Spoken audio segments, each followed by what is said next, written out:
Assalamualaikum warahmatullahi wabarakatuh. Pemirsa Padang TV yang berada di rumah rahimakumullah. Berikut kita akan sampaikan sebuah tausiah yang berjudul 3 perbuatan yang menghanguskan pahala. Bismillahi walhamdulillah. Assalatu wassalamu ala rasulillah wa ala alihi wa sahbihi wa mawalah. La haula wa la quwata illa billah amma ba'. Tentu kita selalu bersyukur kepada Allah Subhanahu wa taala di atas segala limpahan nikmat rahmat yang Allah berikan. Alhamdulillah kita dapat melaksanakan ibadah puasa Ramadan tahun ini 1445 Hijriah. Kemudian salawat dan salam semoga selalu tercurah kepada baginda Rasulullah Muhammad sallallahu alaihi wasallam. Allahumma salli ala Muhammad wa ala ali Muhammad. Semoga kita kelak di akhirat bertemu dengan Rasulullah, mendapatkan syafaat dari Rasulullah sallallahu alaihi wasallam. Untuk itu mari kita perbanyak salawat. Karena Allah Subhanahu wa taala dan seluruh para malaikat bersalawat kepadanya Rasulullah, dan kita orang-orang yang beriman dianjurkan pula untuk bersalawat kepada beliau. Innallaha wa malaikatahu yusalluna 'alan nabi ya ayyuhalladzina amanu sallu 'alaihi wa sallimu taslima. Pemirsa Padang TV yang berada di rumah rahimakumullah. Sebagai orang yang taat kepada Allah Subhanahu wa taala, tentu kita berharap bahwa segala amal-amal yang sudah kita lakukan diterima oleh Allah Subhanahu wa taala. Tentu kita merasa kecewa, merasa rugi apabila kita sudah beramal tapi justru pahalanya hangus, pahalanya hilang atau tidak diterima oleh Allah Subhanahu wa taala. Sangat kecewa. Bagaikan ada misalkan anak-anak yang bermain di tepian pantai, membuat gunung-gunungan dari pasir.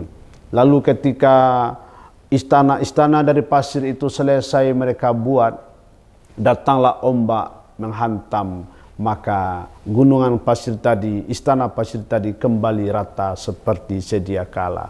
Artinya adalah hilang tak berbekas. Ternyata pahala kita juga bisa begitu. Pahala yang sudah kita lakukan bisa hilang tak terbekas. Bisa hilang tak berbekas. Pertanyaannya adalah apa penyebabnya? Maka dalam sebuah hadis yang diriwayatkan oleh Imam At-Tabrani, hadis sahih yang disahihkan oleh Imam Al-Albani, Rasulullah sallallahu alaihi wasallam bersabda, "Thalathatun la yaqbalullahu minhum sarfan wala adlan. Akun wa mannanun wa mukadzibun bil qadari." 3 perkara kata Rasulullah, apabila mereka lakukan, Allah tidak menerima pahalanya yang sunat ataupun yang wajib. Mana yang 3 perkara itu? Akun, durhaka kepada kedua orang tua. Yang kedua, wa mannanun, sering menyebut-nyebut kebaikan. Yang ketiga, wa mukadzibun bil qadri, yakni mendustai takdir. Rawahu Tabrani. Pemirsa Padang TV yang berada di rumah rahimakumullah.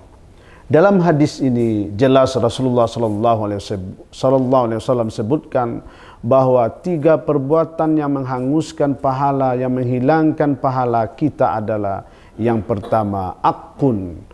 Akun itu adalah uququl walidain, yakni perbuatan durhaka kepada kedua orang tua.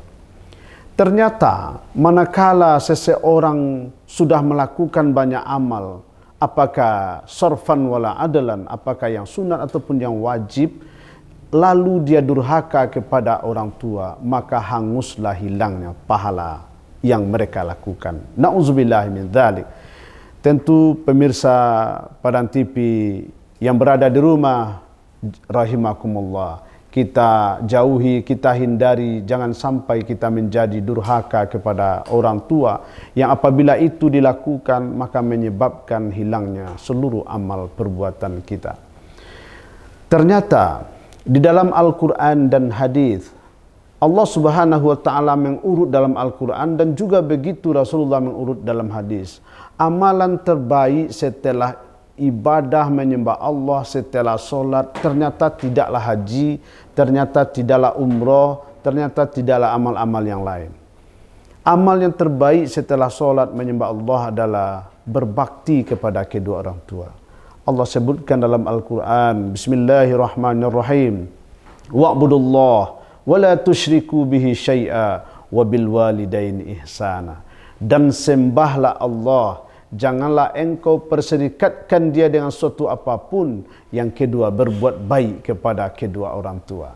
Dalam ayat yang lain Allah Subhanahu wa taala juga firmankan, wa qada rabbuka alla ta'budu illa iyya wa bil walidaini ihsana. Dan Tuhanmu memerintahkan supaya engkau jangan menyembah kecuali kepada Allah. Yang kedua, berbuat baik kepada kedua orang tua.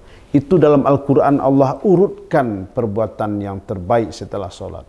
Kalau Rasulullah mengurutkan dalam hadis yang pada saat itu Ibnu Abbas bertanya kepada Rasulullah SAW, ya Rasulullah, ayyul amal ahabba ilallahi ta'ala, wahai Rasul, apa amal yang paling dicintai oleh Allah Ta'ala? Qala, Nabi menjawab, as-salatu ala waqtiha. Pertama kata Nabi, solat di awal waktu. Qultu thumma ayyu. Kemudian ditanya lagi, apa lagi ya Rasulullah? Qala birrul walidain. Nabi kembali menjawab, berbakti kepada kedua orang tua. Qultu thumma ayyu. Kemudian apa lagi ya Rasulullah?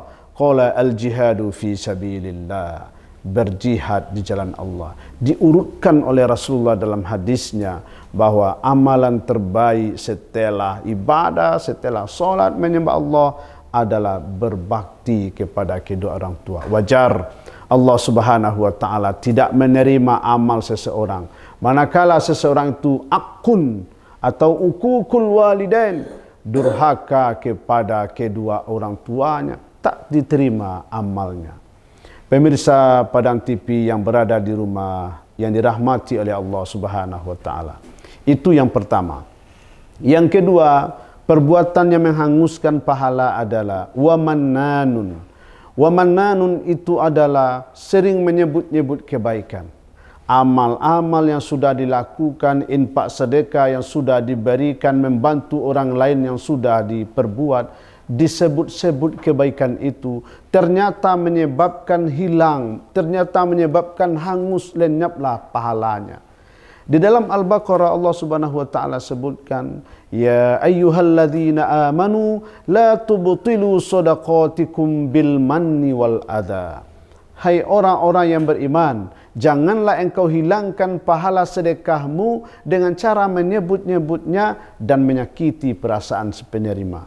Ternyata menyebut-nyebut kebaikan membuat pahala kita hilang, membuat pahala kita lenyap. Syariat kita mengajarkan jika tangan kanan memberi, tangan kiri tidak tahu. Artinya adalah bahwa kebaikan kita itu disembunyikan. Cukup Allah Subhanahu wa taala saja yang menilai kebaikan kita dan membalas seluruh kebaikan kita. Maka apabila seseorang beramal, berbuat apapun amal yang dilakukan, ternyata setelah itu disebut-sebut. Dia sudah membantu seseorang, lalu diungkit-ungkit lagi, dibaca-baca lagi, disebut lagi bahwa dia sudah membantunya, ternyata hilanglah pahala kita itu. Pemirsa Padang TV yang berada di rumah yang dirahmati oleh Allah Subhanahu wa taala, untuk itu jika kita sudah beramal, sudah berinfak, sudah bersedekah, ikhlaslah. Ikhlaslah, jangan lagi disebut-sebut, janganlah diingat-ingat, jangan lagi diungkit-ungkit. Maka hendaknya perbuatan-perbuatan yang mengarah kepada riya, yang mengarah kepada popularitas, ingin disanjung, ingin dipuji, sesungguhnya dia beramal bukan karena Allah. Dia itu beramal karena ulah sesuatu. Ada sesuatu yang diharapkan, ada sesuatu yang lain yang diniatkan. Padahal yang dinilai oleh Allah Subhanahu wa taala adalah innamal a'malu binniyat. Pemirsa Padang TV yang berada di rumah yang dirahmati oleh Allah Subhanahu wa taala. Itu yang kedua. Yang ketiga, perbuatan yang menghanguskan pahala kita adalah wa mukadzibum bil qadri, yakni apabila seseorang mendustai atau mengingkari takdir. Kita tahu bahwa segala sesuatu sudah ditetapkan oleh Allah Subhanahu wa taala, sudah ditakdirkan oleh Allah Subhanahu wa taala. Maka segala apa yang kita terima sekali-kali jangan dustai. Segala apa yang sudah kita lakukan, yang sudah kita lalui, itu adalah dari Allah Subhanahu wa taala. Sekali-kali kita jangan dustai takdir. Tentu kita tahu bahwa takdir itu ada dua, yakni takdir baik dan takdir buruk. Percaya kepada takdir adalah rukun iman. Apabila seseorang itu mengingkari takdir, tak percaya kepada takdir, berarti sudah berkurang rukun imannya. Imannya rusak. Di antara takdir itu adalah takdir baik dan takdir buruk. Jika seseorang diberikan takdir yang baik oleh Allah Subhanahu wa taala, pastilah dia menerima. Apa contoh takdir baik? Badan sehat, ekonomi lancar, rumah tangga sakinah mawaddah warahmah, kemudian orang baik-baik dengan kita, anak sehat walafiat, semua orang akan menerima takdir baik itu. Siapapun orangnya pasti dengan rela, dengan lapang dada menerima takdir baik itu. Tetapi ketika diberikan takdir buruk oleh Allah Subhanahu wa taala, takdir yang tidak menyenangkan, takdir yang tidak membahagiakan. Apa contohnya? Badan sakit-sakitan, ekonomi macet, kemudian anak tidak patuh kepada kita, kemudian macam-macam lagi. Ya, pokoknya segala perkara-perkara yang buruk yang kita alami itu biasanya manusia kurang menerima. Misalkan orang jualan lalu hari hujan, misalkan mau ke laut badai, atau mau kemana saja ternyata ada halangan, banyak orang dalam hal ini tidak menerima. Itu takdir buruk. Maka sekali-kali jangan ingkari takdir. Itu semua datangnya dari Allah Subhanahu wa taala. Maka orang-orang yang mengingkari takdirnya itu sesungguhnya menghanguskan, menghapus seluruh pahalanya. Karena memang hidup dan mati kita ditentukan oleh Allah Subhanahu wa taala.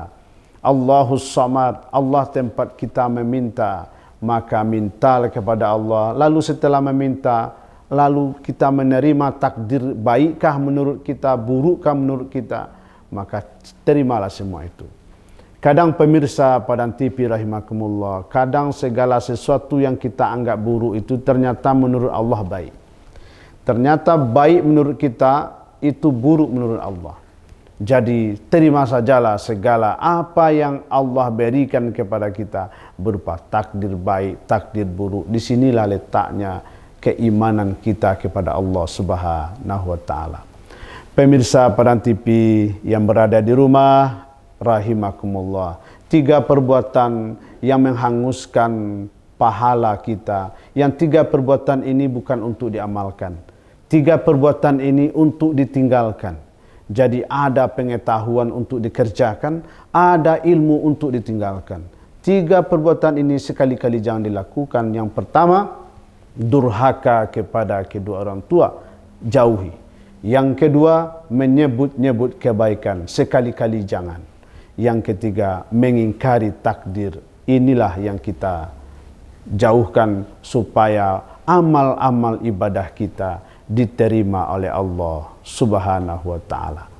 Pemirsa Padang TV yang dirahmati oleh Allah Subhanahu wa taala, inilah di antara mutiara hikmah yang dapat kita sampaikan. Semoga menjadi renungan bagi kita semua dan kita menjalankan ibadah puasa Ramadan ini diterima oleh Allah Subhanahu wa taala. Billahi fi sabilil haq fastabiqul khairat. Assalamualaikum warahmatullahi wabarakatuh.